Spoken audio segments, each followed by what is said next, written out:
السلام عليكم ورحمة الله وبركاته. اللهم صل وسلم وبارك على سيدنا محمد. هنعمل النهارده او وصفتنا النهارده هنعمل طماطم متبلة اللي هي بتاعة المطاعم اللي بناكلها، طعمها حلو كده ولذيذ. هنعملها بطريقة حلوة وسهلة وبسيطة وسريعة.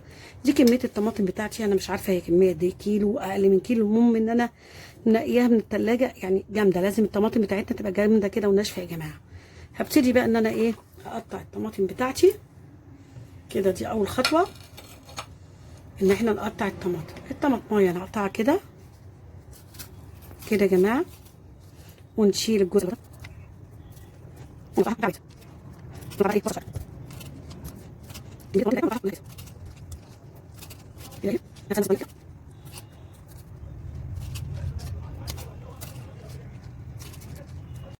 كده. كميه الطماطم بتاعتنا يا جماعه اهي انا قطعتها. دول يا جماعه شويه كده كزبره، دي كزبره خضراء هنقطعها برضو اهو.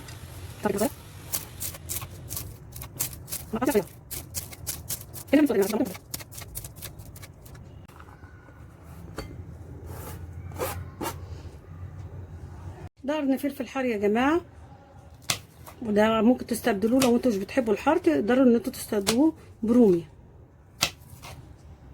نقطعه كده برضو قطع.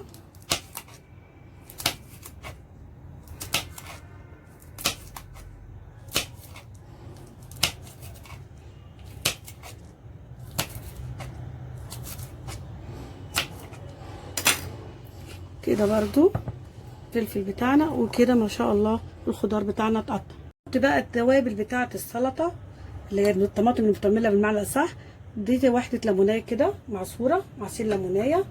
هنحط يا جماعه كده معلقه توم حلوه كبيره كده، شايفين معلقه توم كويسه حلوه. طيب وهنحط ايه كمان معانا؟ هنحط شويه مستردة اللي هو الخردل يا جماعه كده، معلقتين كبار خردل تدينا طعم حلو قوي. ودبس الرمان برضو شويه كده، دبس الرمان كده يا جماعه. وحاجه معانا تاني هنحط برضو كده شويه كاتشب. وفي حاجه تانية هنحطها بقى التوابل بتاعتها. التوابل عباره شويه كزبره كده هنحطهم، شويه كزبره، شويه ملح، وشويه كمون، شويه شطه اختياري، وشويه نعناع. لو في نعناع فريش اللي هو الاخضر الورق نحط ورقتين ثلاثه، بس انا ما عنديش فحطيت اللي هو النعناع اللي هو المجفف. وفي حاجه بقى نحطها، دي شرايح ليمون كده نحطها معاها.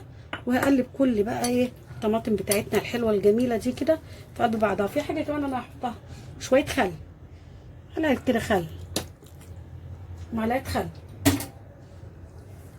وكده الطماطم المتبله بتاعتنا بتاعت المطاعم خلصت بسهوله خالص، ما بتاخدش اي وقت، بس طعمها يا جماعه بيبقى خطير. انا بعملها واروح احطها في قالب واحطها في التلاجة، بتحط جنب اي اكل، جنب اي اكل طعمها بيبقى خطير بصراحه. ده الشكل النهائي يا جماعه للطماطم المتبله بتاعتنا الخطيره بتاعت المطاعم. عايزه اقول لكم جربوها بجد، طعمها تحفه، بتتحط جنب اي اكل. ان شاء الله اللي يتفرج على الفيديو بتاعنا وعجبه يدعمنا بلايك ويشترك في القناه ويفعل الجرس عشان يوصل له كل جديد. والسلام عليكم ورحمه الله وبركاته.